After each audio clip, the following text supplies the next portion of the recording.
Think guys today we are ready to go again. और आज का टॉपिक हमारा है कि गोल्ड और सिल्वर की रैली जो इसने 2025 में दिखाई है, क्या 2026 में भी कंटिन्यू रहेगी और कितना रिटर्न्स हम एक्सपेक्ट कर सकते हैं। अब तक आपको ये सब तो पता लग ही गया होगा कि गोल्ड और सिल्वर्स ने कितने ज़्यादा रिटर्न्स दिए हैं 2025 में। मैं ब्रीफली में बताऊं तो गोल्ड ने 75 to 80% रिटर्न्स दिए हैं 2025 में। और इसके पीछे के चार मेन रीजंस हैं। मैं फर्स्ट रीजन पर बात करता हूँ। पहला रीजन है US federal rate cut, which means US जो बॉन्ड्स पर पहले रिटर्न्स देता था, अब वो रिटर्न्स उसने कम कर दिए हैं। तो लोग हमेशा बेटर रिटर्न्स के लिए एक्सपेक्ट करते हैं। तो लोगों ने जो यूएस के बॉन्ड्स खरीद रखे थे, यानी उसमें जो इन्वेस्ट कर रखा था, अब वे एक दूसरा ऑल्टरनेटिव ढूंढ रहे हैं जो उन्हें बेटर रिटर्न्स ला के दे। और सेकंड इसका रीज़न है डी डॉलराइजेशन। मीन्स अब जो पूरे वर्ल्ड की डिपेंडेंसी है, लोग उसे डॉलर से शिफ्ट करना चाहते हैं। और इसके पीछे का रीज़न है, आपने देखा होगा रशिया एंड यूक्रेन में 2022 में वॉर हुई थी, जिस वजह से यूएस ने रशिया पर सैंक्शंस लगा दिए थे और बोला था आप कोई भी आपसे डील नहीं करेगा और आपके जो भी डॉलर करेंसी है यूएस की वो फ्रीज हो जाएगी, यानी आप उसे किसी भी ट्रेड डील में यूज़ नहीं कर पाएंगे। तो वहाँ से लोगों की थिंकिंग काफ़ी, मतलब उनके लिए एक आई ओपनर था कि कल ये हमारे साथ भी हो सकता है, रशिया कल अपने डॉलर लेने से मना कर सकता है, तो इन्हें रिजर्व में इकट्ठा करने का क्या फ़ायदा। तो आप देखेंगे तभी से ही काफ़ी बड़े बड़े बैंक्स ने, जैसे चाइना का सेंट्रल बैंक हो गया, इंडिया का हो गया, या टर्की का हो गया, या फिर इवन रशिया का ही हो गया, उन सब ने गोल्ड रिजर्व अपना इतना मैसिवली इंक्रीज किया है जिसे वो एक सेफ इन्वेस्टमेंट के रूप में देख सकते हैं। और थर्ड थिंग है जियोपॉलिटिकल अनसर्टेनिटी। मींस आप अपने ही वर्ल्ड के में देखेंगे कि चारों तरफ वॉर चली हुई है। जैसे इंडिया में लास्ट ईयर 2025 में मई में पहलगाम में जो अटैक हुआ था अप्रैल में, उसका रिटेलिएशन किया था इंडिया ने। जो भी उस टाइम भी लोग काफ़ी मतलब पैनिक कर गए थे, स्टॉक मार्केट थोड़ा डाउन था, पर वो फिर भी एक इतनी बड़ी वॉर ट्रेजेडरी नहीं थी जितना और कंट्रीज में चल रही है। जैसे आप लास्ट 2-3 ईयर्स में देख लीजिए, रशिया यूक्रेन वॉर, मतलब 1945 के बाद जब वर्ल्ड वॉर सेकेंड थी, उसके बाद सबसे बड़ी वॉर चल रही है रशिया यूक्रेन की वॉर। फिर उसके बाद आप देख लीजिए इजराइल वाली वॉर, जो वो रिटेलिएट कर रहा है अपने हमास ग्रुप को काउंटर करने के लिए, वो अभी भी चल रही है और उसके ऊपर काफ़ी एक्सपेंडिचर हो रहा है। तो लोग काफ़ी पैनिक कर रहे हैं पूरे वर्ल्ड में कि हम एक ऐसी इन्वेस्टमेंट ढूंढ सके जो मतलब हमें एक हेजिंग यानी बचाव के रूप में हम इस्तेमाल कर सके उसे आने वाले टाइम में।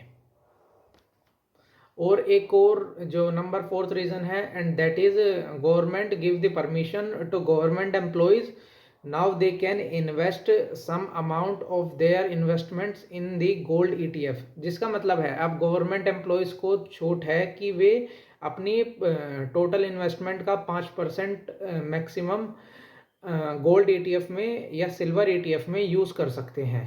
एक और चीज़ रह गई थी जिस वजह से गोल्ड के प्राइसेस काफ़ी अच्छे बढ़े हैं इंडिया में भी, कि लास्ट ईयर गवर्नमेंट इंडिया पर जब टैरिफ लगा था तो गवर्नमेंट ने जीएसटी में छूट दे दी थी, जिस वजह से लोगों ने दिवाली और मैरिज सीजन में अच्छी खासी शॉपिंग की और बहुत सोना और चांदी खरीदा, जिस वजह से गोल्ड के प्राइसेस काफ़ी अप हुए हैं। ये वन ऑफ द रीज़न है गोल्ड प्राइसेस राइज होने की। और अब हम अपने नेक्स्ट टॉपिक पर आए कि क्या गोल्ड रैली हम कंटिन्यू देख सकते हैं या फिर इसमें कोई करेक्शन आ सकता है। मींस थोड़ा बहुत क्या गोल्ड डाउन हो सकता है, बट इसके मोस्ट लाइकली चांस है कि गोल्ड में करेक्शन नहीं आ सकता, और आएगा भी तो बहुत थोड़ा आएगा। ऐसा नहीं होगा कि आप बहुत ज़्यादा ड्रास्टिकली चेंज देख लेंगे। ज़्यादा हो सकता है कि 1,25,000 आ जाए, पर उससे नीचे नहीं जाएगा। अगर आप सोच रहे हैं एक अच्छी अपॉर्चुनिटी के लिए तो ऐसा नहीं होगा। 1,35,000 आना भी मुश्किल है, क्योंकि अब ग्रीनलैंड वाली भी ट्रेजेडी चल रही है कि यूएस चाहता है कि वो ग्रीनलैंड को काउंटर कर ले। उस पर हम कभी फिर बात करेंगे। तो बहुत कम चांसेस हैं कि बहुत अच्छा करेक्शन देखने को मिले और आप सोचते हो कि हम बाद में ले लेंगे, तो ऐसा नहीं होने वाला है। गोल्ड एक ऐसी चीज़ है जिसे आप कभी भी लें तो कोई नुकसान नहीं होगा। और लास्ट में बात करते हैं कि किस कंट्रीज पे सबसे ज़्यादा गोल्ड है और इंडिया की पोजीशन क्या है। तो आपको जैसे पता ही होगा या आपने अभी तक अंदाज़ा भी लगा लिया होगा कि सबसे ज़्यादा गोल्ड किसके पास होगा। जी हाँ, सबसे ज़्यादा गोल्ड है यूएसए के पास।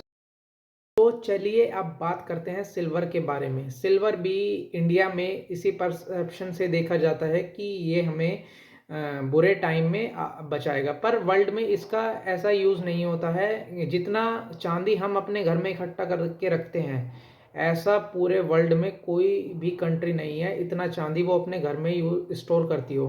क्योंकि चांदी जो है वो या सिल्वर जो है वो केवल इंडस्ट्रियल पर्पस के लिए यूज़ होता है, और कई जगह तो वो इस तरीके से यूज़ होता है कि उसका कोई रिप्लेसेबल नहीं है। आज हम सिल्वर से रिलेटेड 3 टॉपिक्स पर बात करेंगे। सिल्वर 2025 में कितना बढ़ा, इसके पीछे ड्राइविंग फोर्स क्या थी इसे बढ़ाने की, और 2026 में इसकी क्या प्रेडिक्शन है। या सिल्वर के प्राइस का हाई होने का फर्स्ट रीज़न है industrial purposes, means solar, EVs और वाटर प्योरिफिकेशन सिस्टम। तो सिल्वर की डिमांड रैपिडली बढ़ गई क्योंकि बहुत सारे गवर्नमेंट्स के द्वारा ऐसे डिसीजंस लिए गए हैं जिससे इन इंडस्ट्रीज़ में काफ़ी इन्वेस्ट करा जा रहा है, जिस वजह से सिल्वर की डिमांड काफ़ी बढ़ गई है।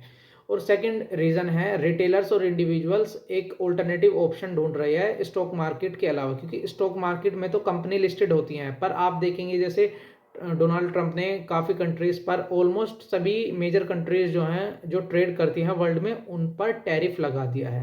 तो वे एक ऑल्टरनेटिव ऑप्शन ढूंढ रहे हैं जिससे उन्हें पता चल जाए कि वे कहाँ से अच्छे रिटर्न्स एक्सपेक्ट कर सकते हैं। और सिल्वर एक one of the other options है अदर देन गोल्ड और real estate from where they can expect good returns.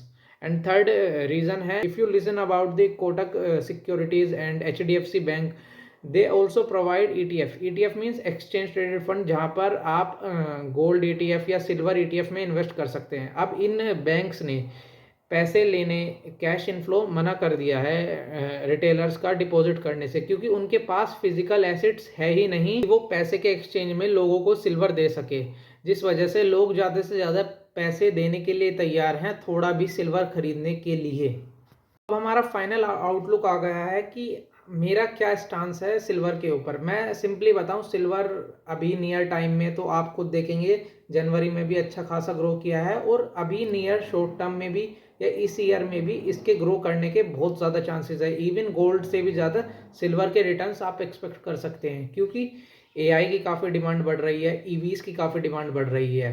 और जब लास्ट ईयर आपने देखा होगा October 2025 and the date is 22 I think, तो गोल्ड तो यूएस ने चाइना पर सैंक्शंस लगा दिए थे कि अब वो ट्रेड डील्स नहीं कर सकता, करेगा तो फिर काफ़ी उसको हाई टैरिफ देना होगा, जिस वजह से अक्टूबर में ही उसने चाइना ने रिटेलिएशन के रूप में कहा था कि अब हम सिल्वर 2026 से किसी भी कंट्रीज़ को एक्सपोर्ट नहीं करेंगे, जिस वजह से तभी से ही नवंबर दिसंबर और अभी भी सिल्वर के प्राइसेस काफ़ी हाई हो रहे हैं, क्योंकि ये सोचा जा रहा है कि अब हमें सिल्वर आने वाले टाइम में नहीं मिलेगा या फिर शॉर्टेज हो जाएगी। क्योंकि आप देखेंगे कि 70% of the world silver China control करता है।